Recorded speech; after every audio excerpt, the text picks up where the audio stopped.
35 ఏళ్లకే MP తండ్రికి సైతం సాధ్యం కానిది చిన్న వయసులోనే ఆయన సాధించారు. మళ్ళీ అతనే ఎంపీగా పోటీ చేస్తారని పల్నాడు క్యాడర్ అంతా భావించింది. అయితే అధిష్టానం నిర్ణయం మరోలా ఉండబోతున్నట్టు సంకేతాలు కనిపిస్తున్నాయి. సిట్టింగ్ ఎంపీని గుంటూరుకు మార్చి ఆలోచన చేస్తుంది హైకమాండ్. ఈ మార్పు ఊహించని నరసరావుపేట నేతలు ఆశ్చర్యం వ్యక్తం చేస్తున్నారట. ఇంతకీ ఈ మార్పుకు గల కారణాలు ఏంటి? ఎంపీ స్వయంకృత అపరాధమా లేక ఇంకేమైనా కారణాలున్నాయా? లేకపోతే ఇంకేమైనా సమీకరణాలున్నాయా? అసలు సిట్టింగ్ స్థానాన్ని వదులుకోవడానికి ఎంపీ సిద్ధంగా ఉన్నారా?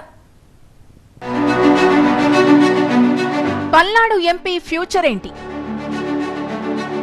సిట్టింగ్ సీట్ వచ్చే దారేది? గుంటూరు ప్రతిపాదన ఎందుకొచ్చింది? లావు శ్రీకృష్ణదేవరాయలు విజ్ఞాన్ విద్యా సంస్థల వైఎస్ చైర్మన్ గా ఉన్న లావు శ్రీకృష్ణదేవరాయలు గత ఎన్నికల్లో ఓ సంచలనం. నర్సరావుపేట ఎంపీగా వైసీపీ నుంచి బరిలోకి దిగి విజయ ఢంకా మోగించారు. టీడీపీ సీనియర్ నేత రాయపాటి సాంబశివరావుపై 1,50,000 ఓట్ల మెజారిటీతో విజయం సాధించి అధిష్టానం మెప్పు పొందారు. గతంలో విజ్ఞాన్ విద్యా సంస్థల చైర్మన్ లావు రత్తయ్య వారసుడిగా రాజకీయాల్లోకొచ్చిన తొలి ఎన్నికల్లోనే సక్సెస్ఫుల్ లీడర్ గా ఎదిగారు. అయితే వచ్చే ఎన్నికల్లో ఎంపీ పోటీపై కొంత అయోమయం నెలకొంది. రాష్ట్ర వ్యాప్తంగా మార్పులు చేర్పులు చేస్తున్న అధిష్టానం నర్సరావుపేట ఎంపీని ఈసారి గుంటూరు లోక్సభ స్థానానికి బదిలీ చేయాలనే ఆలోచనలో ఉంది. దీనిపై ఎంపీతో ఇప్పటికే హైకమాండ్ చర్చలు కూడా జరిపింది. కానీ సిట్టింగ్ స్థానాన్ని వదులుకోవడానికి ఆయన సిద్ధంగా లేరట. నర్సరావుపేట నుంచే పోటీ చేస్తానంటూ తన అభిప్రాయాన్ని పార్టీ ముందుంచినా అంతగా స్పందన రాలేదట. దీంతో పార్టీ నిర్ణయానికి అవుననలేక కాదనలేక కినుక వహించారట ఎంపీ శ్రీకృష్ణదేవరాయలు. అధిష్టానం నిర్ణయం వెనుక ఎంపీ స్వయంకృత అపరాధం కూడా ఉన్నట్టు ప్రచారం జరుగుతోంది. తన లోక్సభ సెగ్మెంట్ పరిధిలోని ఎమ్మెల్యేల్ని కలుపుకొని పోవడంలో ఎంపీ అంత సక్సెస్ఫుల్ కాలేకపోయారట. పల్నాడు జిల్లాలోని పలువురు ఎమ్మెల్యేలతో ఎంపీకి ఏమాత్రం పొసగలేదట. ముఖ్యంగా చిలకలూరిపేట ఎమ్మెల్యే మంత్రి విడుదల రజనీని ఆయన బాహాటంగానే విభేదించారట. గత 4 ఏళ్లలో ఒకరితో ఒకరు మాట్లాడుకున్న పరిస్థితి కూడా లేదట. ఇక వినుకొండ ఎమ్మెల్యే బొల్లా బ్రహ్మన్నాయుడుతోనూ ఎంపీకి విభేదాలున్నాయట.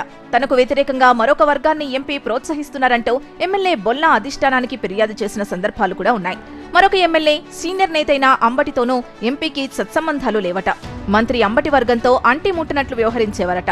మిగిలిన ఎమ్మెల్యేలతో కలిసి పనిచేస్తున్నా తన పరిధిలో ఉన్న 2 మంత్రులతో ఎంపీకి గ్యాప్ రావడంతో అధిష్టానానికి పదే పదే ఫిర్యాదులు వెళ్లాయట. పెద్దన్నలా వ్యవహరించాల్సిన ఎంపీ కొంత రిజర్వ్డ్ గా ఉండడంతో టీడీపీతో టచ్లోకి వెళ్లారనే ప్రచారం కూడా జరిగింది. ఇలా పలు కారణాలతో పార్టీలో ఎంపీ గ్రాఫ్ పడిపోయిందట. సిట్టింగ్ స్థానాన్ని మార్చడమే వీటన్నిటికీ వ్యాక్సిన్ అని భావించిన హైకమాండ్ శ్రీకృష్ణదేవరాయల్ని గుంటూరు బదిలీ చేయాలనే నిర్ణయానికి వచ్చిందట.